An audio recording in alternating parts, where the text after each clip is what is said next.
Bienvenue à toutes et à tous. Aujourd'hui, on se penche sur les bases de l'électricité. On a une fiche de synthèse là assez dense. L'idée, c'est vraiment de clarifier un peu tout ça. Les circuits, la tension, l'intensité, rendre ça plus concret. Alors on va explorer ça ensemble. On commence par quoi? Les circuits peut-être? Séries, parallèles? Ces notions-là. Oui, c'est fondamental, la différence entre série et parallèle. Alors, en série, faut imaginer les composants les uns après les autres sur le même fil. Du coup, l'intensité, le courant, il est identique partout. Il n'a pas le choix, il n'y a qu'un chemin. D'accord, un seul chemin. Par contre, la tension, elle, la poussée, si on veut, elle se répartit. Chaque composant prend une partie. Si on additionne toutes ces petites tensions, on retrouve la tension de départ, celle du générateur. Ok, donc intensité unique, mais tension partagée en série. Exactement. Et en parallèle alors? En parallèle, c'est différent. Là, c'est comme si chaque composant avait sa propre route connectée directement à la source. Ah oui. Donc, chaque route, chaque branche reçoit la même tension, la tension totale de la source. La même pour tous. Exactement. Mais l'intensité totale, elle, elle se divise. Le courant fourni par la source se partage entre les différentes branches. Si on additionne les intensités de chaque branche, on retrouve l'intensité totale. Logique. Ouais. Et bien sûr, dans tout circuit, il faut une source, un générateur, Oui, ce qui donne l'énergie. quelque chose qui l'utilise, un récepteur, genre une lampe, Voilà. et puis des fils pour connecter tout ça. La base, quoi. C'est ça. Générateur, récepteur, connectique elle-même. Commençons par la tension. U. Alors, la tension U, elle s'exprime en volts, V. On peut la voir un peu comme une différence de potentiel, une sorte de pression électrique qui pousse les électrons. Une pression. Ok. Et pour la mesurer, on utilise un voltmètre. Très important. On le branche en parallèle aux bornes du composant, pour vraiment mesurer cette différence entre l'entrée et la sortie du composant en quelque sorte. En parallèle, d'accord. Et l'intensité I. C'est débit, exactement ça. L'intensité, notée I en ampères A, c'est le flux, la quantité d'électrons qui passent à un endroit donné par seconde. Le débit, je vois. Pour la mesurer, cette fois, c'est un ampèremètre et on le branche en série. Logique, il faut que tout le courant passe dedans pour être compté. En série. D'accord. Et on dit que le courant, par convention, il va du pôle plus vers le pôle moins, à l'extérieur du générateur. Et c'est pour ça qu'en parallèle, comme le courant se divise, on a l'additivité des intensités. Hmm. Tension comme pression, intensité comme débit. C'est plus clair. Et le lien entre les deux, Hmm. c'est là qu'on arrive à la fameuse loi d'Ohm. Exactement. Là voilà, la loi d'Ohm. U égale R fois I.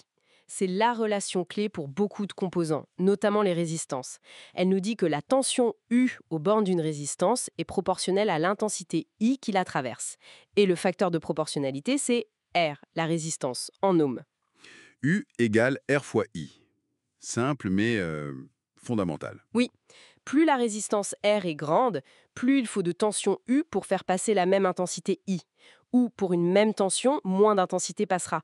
C'est la résistance qui fait chauffer les appareils, par exemple. D'accord. Et de U et I découle directement la puissance P, c'est ça, hein? Tout à fait. La puissance électrique, P, c'est simplement le produit de la tension et de l'intensité.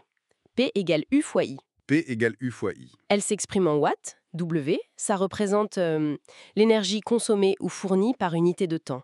En gros, la vitesse à laquelle l'énergie est transférée. La vitesse de transfert d'énergie, ok. Et donc l'énergie E elle-même, pour finir, L'énergie, c'est cette puissance multipliée par le temps pendant laquelle elle agit. E égale P fois T. E égale P fois T. L'unité officielle, c'est le joule, J. Mais en pratique, surtout pour l'électricité qu'on consomme à la maison, on utilise beaucoup le watt-heure, WH. Ah oui, le watt-heure sur les factures. Voilà, c'est plus parlant. Un watt-heure, c'est l'énergie consommée par un appareil d'un watt pendant 1 heure. Et pour info, un Wh égale 3600 joules. C'est cette énergie E qu'on paie. Et on peut mesurer U et I avec un multimètre. C'est ça, cet appareil qui fait tout. C'est ça, le multimètre est très pratique, il combine voltmètre, ampèremètre et souvent ohmmètre aussi. Bon, super. Alors, si on essaie de récapituler un peu tout ça, on a les circuits en série, où l'intensité est la même et la tension s'additionne, parallèle, où c'est l'inverse, la tension est la même et l'intensité s'additionne, C'est ça, puis la loi d'Ohm, U égale R fois I, qui lie tension, intensité et résistance. le pilier central. Ensuite, la puissance P égale U fois I, en watts, qui est l'énergie par seconde. Mhm. Et enfin, l'énergie E égale P fois T, en joules ou watt-heure, qui est la quantité totale. Voilà, c'est exactement ça. Et ce qui est assez fascinant, je trouve, c'est de voir comment ces relations, finalement assez simples, U égale RI, P égale UI, E égale P, elles permettent de comprendre et d'analyser énormément de choses, du chargeur de téléphone au réseau électrique complexe. Maîtriser ça, c'est vraiment avoir les bases. C'est la clé de voûte en quelque sorte. Oui, et peut-être pour ouvrir un peu la réflexion, on peut se demander comment ces lois s'appliquent ou se complexifient quand on change radicalement d'échelle.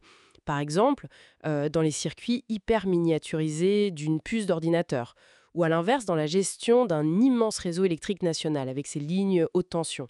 Les principes de base restent, mais leur mise en œuvre, là, ça devient un autre défi. Hmm, intéressant comme perspective. De quoi continuer et creuser. Merci beaucoup pour cet éclairage. Avec plaisir.